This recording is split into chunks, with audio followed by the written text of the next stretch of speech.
In case you're unaware what I'm doing here today, the Legends of Runeterra team has stated multiple times that they lock their patches in about 2 weeks in advance in the back end, which means that all of the information from the start of the expansion up until now is what they've looked at in order to curate the balance patch that we will play the seasonal tournament on.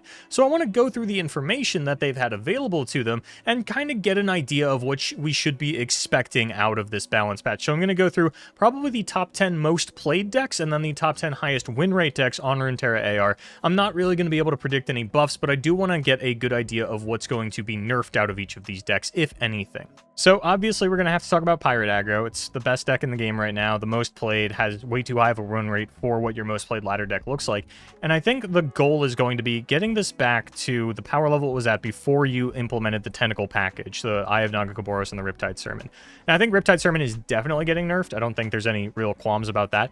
Eye of Nagakaboros might also get nerfed, although I like this card as is. The problem is that if you're building any Bilgewater deck of any kind, 3 Eye of Nagakaboros is really your starting point, and that's why we've seen cards nerfed in the past, is just they were being played in every deck of their region. It's what happened to Shadow Assassin, it's what happened to Pharaoh's Financier, it will probably happen to Eye of Nagakaboros. If I had to guess, I would say, yup, the mana cost, because a 5-mana 2/2 that says enter the battlefield, draw 2 cards. Probably wouldn't see play. Maybe if it was a 4-mana 2/2, it kind of depends on the regions that it's in, right? The fact that you get to do this at burst speed, and it is just a little bit more flexible or inflexible than make a 2/2 depending on the situation that you're in, but like, you know, attacking with a tentacle and then eyeing to get it over the blocker is a play that is very good in some circumstances. Sometimes it's a bit of a detriment where like you need one more blocker, but you already have a tentacle on field, and so it's just going to boost up that tentacle. But I could see, I think Eye is almost definitely going to get nerfed in some way. I'm not sure in what direction, but the fact that this is just now the starting point for every Bilgewater deck is something that the balance team has said in the past that they don't like. Riptide Sermon, I've heard a lot of people talk about like deal 5 to a unit, spawn 3, deal 0 to the enemy nexus. That is certainly not out of the question, but I'm not really interested in how the Sermon is going to get nerfed. It's more so just like, I think we're all kind of in agreement that it is a factual statement that this card will get nerfed in 2 weeks. But I think you need to nerf a little bit more than that, because those cards might still end up being playable and very powerful in the Pirate Aggro deck, especially depending on how many other nerfs you have coming in for the balance patch. And when we're looking at the only other cards in this deck that I would imagine could get nerfed, are Ionian Hookmaster and Zap Sprayfin. Zap just because, again, this is another card that has been around for a very long time, completely unchanged.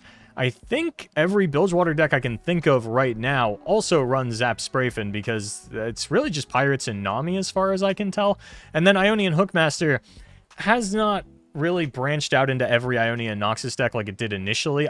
If you're going to nerf this card at all, I think you put it down to 0 attack. I don't think you can put it up to 3 mana, because you had Castaway come out in the same expansion, and you know, you can make the argument of, okay, well, this one's in different regions, that's why it's so much more powerful. But usually when you're making a comparison like that for, in this instance, what would be a 3 mana 1/1 improvise versus a 3 mana 2/1 attune improvise, those cards don't tend to come out in the same expansion. One of them tends to be a power crept version of the other, not, okay, we nerfed this one down to existing as a worse version of a card that was released alongside it. I'm not sure how you would nerf Zap. Maybe you just take away the elusive. I don't know if Zap needs to be elusive. Maybe you just turn this into like a 4 mana 3/3 attune, draw your spell, and don't really get to push the free damage in the way that you have. I don't think it's unreasonable, but I also cannot think of any instance in Legends of Runeterra where a card lost its elusive status. That is not something that they do ever, as far as I can remember. So I'd be very surprised if that was the direction that they went. I don't think it'd be a bad balance change on Zap's front, because I think this card will still be included in a lot of decks, but I think they really are starting to come after sort of the auto-includes, and Zap and Eye of Nagakaboros are kind of falling into that field. So I think like Eye, Riptide, Ionian Hookmaster, Zap Sprayfin, these are all possible nerfs. I think you probably only hit 2 of them, and if any, it's probably just going to be the Riptide and the Eye.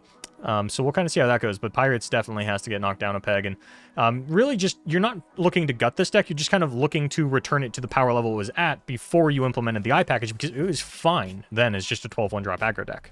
Heimer Nora is the deck that's coming in a little bit too late into the game to get nerfed, probably. I think over the last couple of days they were kind of finalizing. Today you just want to sort of ship everything for publication, get all the, cross all the T's, dot all the I's. And Heimer Nora having, this high play rate and this high win rate, you could just argue it's new deck syndrome. Decks tend to come out at the highest win rate that they will be at until people learn how to play against them. Sometimes it's a little bit different, right? Sometimes you come out really low and then as people learn to play the deck, it goes up. But this one definitely seems like came out high, expected to go down a little bit later on as people learn to play against this deck, because it doesn't really look like anything else that we have in the meta, just this really low follower count kind of deck.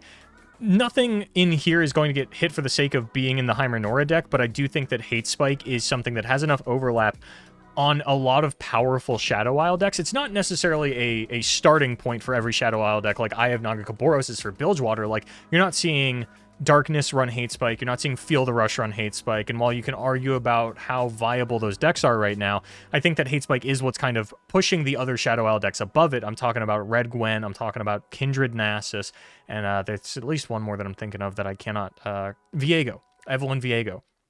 So I think that Hate Spike is going to get nerfed just based on how much it did for the Nasus archetype, how much it did for the Red Gwen archetype. And Red Gwen's kind of hard to talk about in the Hate Spike aspect just because it was more of an adaptation of deck building more than like, okay, Hate Spike's broken, time to make, this Minotaur Reckoner, Harrowing Katarina deck, baby. Like, Hate Spike isn't what pushed that over the top. I think that was just ingenuity coming at the same time as the Hate Spike change. I don't even remember if the initial builds played Hate Spike, but they do now. And I think this card is probably going to go back up to 2 mana. But that is the only nerf that I would expect coming out of Heimer Nora. The deck is just simply too new. So when this deck starts to catapult itself to new heights over the next 2 weeks, you have to remember that these are what the numbers looked like when we locked in the balance patch. After 3 days of information. 4, maybe 5 tops. Getting into the number 3 deck, Kindred Nasus, the numbers aren't looking too bad. 52% win rate at about a 6% play rate. And when we look at all of the individual cards in the deck, Hate Spike's again really the only one that I think is going to get hit. Probably just revert the buff back up to 2 mana. If we're being bold, there are other things that we could look at. For example, Nasus has been nerfed in the past to remove Fearsome from the level 1 side. Maybe as a precaution, you just kind of remove that aspect and make them level the Nasus and kind of work forward a little bit more. If we're getting really bold, we are undeniably, I would say, at the height of self-sacrifice Shadow Isle decks and their power level and their play rate and their presence in the meta, the versatility and sort of different versions of self-sacrifice Shadow Isle that you can have in the meta right now. If you were ever going to hit Glimpse Beyond, now would probably be the time to do it. And I know that this is one of those cards that has been just one of the strongest Shadow Isle tools since beta in terms of like dodging lifesteal, just the main draw engine of Shadow Isle. But I think Glimpse is a little bit too bold. I think that a lot of the Shadow Isle self-sacrifice decks, yes, while there are many of them, while they are popular, they're all at a good enough power level that you don't need to reach so far into your bag of trips that you're hitting Glimpse Beyond. I think just kind of reeling in Hate Spike is going to be fine. But if that is all you do, I would be prepared for a pretty Shadow Isle dominated seasonal tournament. Not that that's a bad thing. You do have to have a meta, but I think that it would probably look something like that, right? I don't think Hate Spike is hard carrying this region so much by being at 1 mana that all of these self-sacrifice decks completely fall apart if you no longer have access to this card, especially given that everything else is probably going to get nerfed. But I really can't imagine anything getting hit out of here other than Hate Spike and potentially Nasus losing that Fearsome. And it's probably going to be a similar story when we get down to Red Gwen. So we get to Elise Gwen, Katarina, or Red Gwen pretty immediately. If we just look at the numbers here, it's a very comparable win rate to Kindred Nasus, just a little bit lower play rate. And again, Hate Spike is really the only individual card in here that I could see being up for a nerf, because it's really the only overlap we kind of have with a bunch of other decks. Nothing in this deck feels like a singular frustrating play experience. This is the first time that Fallen Reckoner has ever been meta, and I think that, yeah, it can be a little bit much that my entire board can't block when it gets brought back by a Harrowing, and there's like 2 Fallen Reckoners in the death pool. But there's a lot of ways to get a Harrowing to end the game, and I think setting it up with multiple Fallen Reckoners over the course of a game is a reasonable enough thing that, like, yeah, my Harrowing probably should win me the game. I think what I'm a little bit more concerned about is like Ruined Reckoner. This seems to be the card that feels more degenerate to me, not just because Katarina and Gwen have quick attack, but because it is a secondary outlet for a quote-unquote infinite Eternal Dancer's turn, where, you know, if you attack with Eternal Dancers and you get back Katarina and, you know, you get the free Blade's Edge, you rally, you attack with the Eternal Dancers again, you do that infinitely with the Katarina.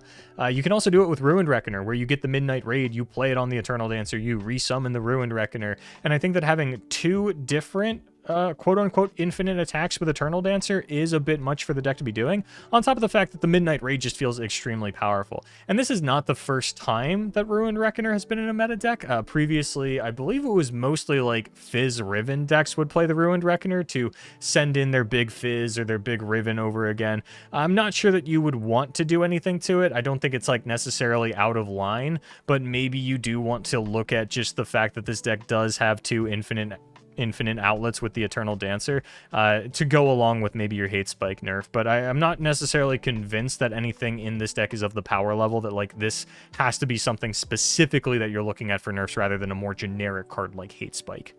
Well, would you look at that? It's the number 5 ladder deck. What's that? 53, 52% win rate? What's that? It's a Hate Spike deck. Do you understand what I'm getting at here, everybody? Are we all on the same page now about, you know, these Hate Spike decks, these Glimpse Beyond decks? Like, Hate Spike is the one that's on my chopping block more than Glimpse Beyond, because Hate Spike is the one that was buffed more recently. I think just like reverting the buff is something that you can do and then kind of figure out where all of these decks stand and see if Glimpse Beyond is a problem and we need to nerf it. But I think that Glimpse Beyond is just such a long-standing card that has been fine for most of its longevity, and Hate Spike at 1 mana is the one that has been proving problematic, so I would rather see that hit than Glimpse. But I hope that we're all starting to get on the same page about why I think Hate Spike's going to get nerfed. So just to go over where we're at so far, we have Pirate Aggro, 4 Glimpse Beyond / Hate Spike decks, and then when we look at the next 5 decks, we get our Ionia trifecta of Ezreal Kennen, Akshan Lee Sin, and Nami Twisted Fate.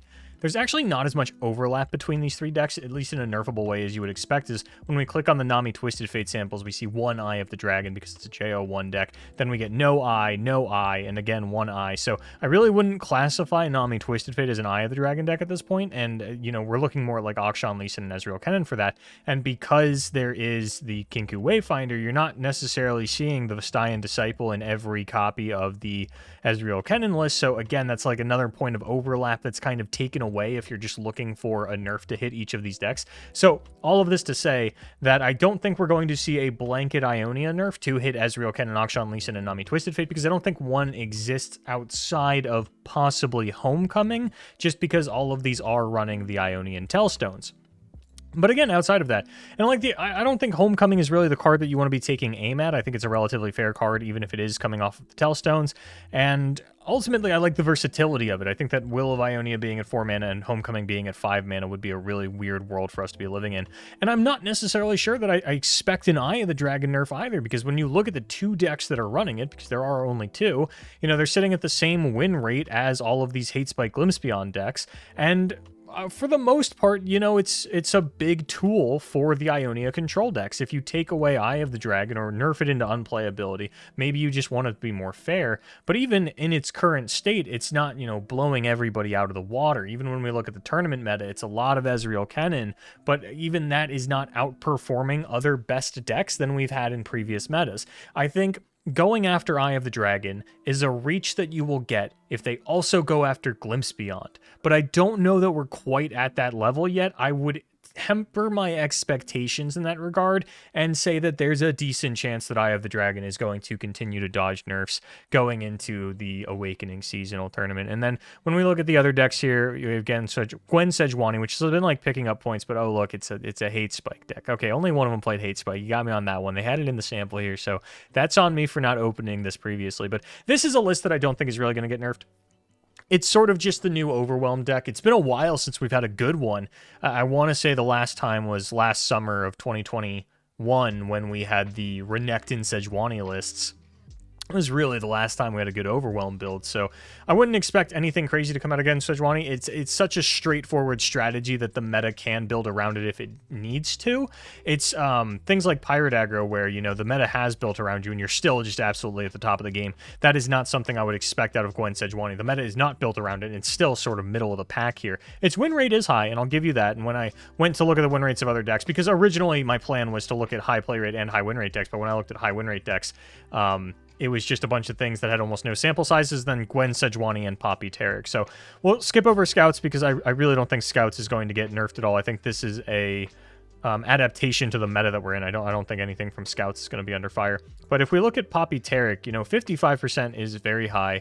The Demacia rally style decks or something, you know, when you kind of pair this with the Scouts, maybe we're finally looking at a nerf for the rallies, but I would be hesitant to say that. It really depends on how heavy-handed they want to be here, because you could take a look at long-standing cards like Glimpse Beyond and Eye of the Dragon and Golden Aegis and say, you know what, we're just taking the power level down a notch this time around, but I don't know the Runeterra team to be so bold. So I would say that, you know, there's a good chance that nothing's going to happen to Poppy Taric, even though it does have this very high win rate. Its play rate is low enough that I don't think they're really going to be too concerned with it. And maybe we'll just say, you know, the meta will shift around. We'll see where Poppy Taric lands. But ultimately, the only cards that I'm really sure of going over the sort of information that they have available to them is, as we had talked about, I'm sure that Eye of Nagakaboros and Riptide Sermon are on the radar. Riptide almost certainly, Eye maybe a little bit less so, but I do think they're going to be hitting multiple cards out of Pirates. And then, you know, you get this really big overlap where, like, none of these decks feel individually powerful enough to hit, so you want to hit the overlap, which is probably Hate Spike, and if we're reaching for the stars, maybe even Glimpse Beyond gets a little bit of a target on it. The Ionia decks you probably want to take down if you are taking down the Shadow Isle decks, but I'm really not confident in any way that they're going to do that, because if you just, like, revert the Kennen buff, then like Akshan, Lee Sin, and Nami Twisted Fate are still here. I think because you have such a homogenized meta within a regional discrepancy, like it's 4 Shadow Isle lists, then we get down and it's like 1 more Shadow Isle list and 3 Ionia lists. I think you really need to be focusing on regional core cards a little bit more than you want to be focusing on individual nerfs this time around, or at least that's the approach that I would, you know, sort of take to the table were I on the balance team. And they asked my opinion and be like, hey, you know, these are the patterns I'm seeing. This is probably what we need to do about it. And yeah, if I was in charge, I might be so bold as to come after Glimpse Beyond and Eye and Golden Aegis. But it's not really the style that we've seen out of the balanced team before. So I'm expecting a little bit more mellow. I'm not really expecting any major shakeups on the patch. I don't expect any of these decks to completely die. I think we're in a pretty healthy spot. So that's kind of where I'm speculating at come 2 weeks from now, because we'll kind of, you know, check back in 2 weeks and see where it was when I have my patch rundown. I'll reference back to this video and kind of highlight what I got right and wrong. But for the most part, like, there's not as many certainties as I thought there were going to be when I started to do this video. It's really just kind of like Riptide, Hate Spike. That's like all I'm like sure of, and even that feels, you know, a little sketchy at best, because I don't know if they would revert the Hate Spike nerf so hastily just based on their previous philosophies. I think, like, numbers-wise, it makes sense to hit that card, but I don't really know their internal philosophy as well. But anyway, that has been my sort of predictions for the next balance patch. Again, didn't go into win rate because of how low the play rate on some of those were, but I hope you enjoyed this, and as I mentioned, I'll check back in 2 weeks when the patch actually drops to figure out how right or wrong I was. But this has been fun, and I have been Boulevard.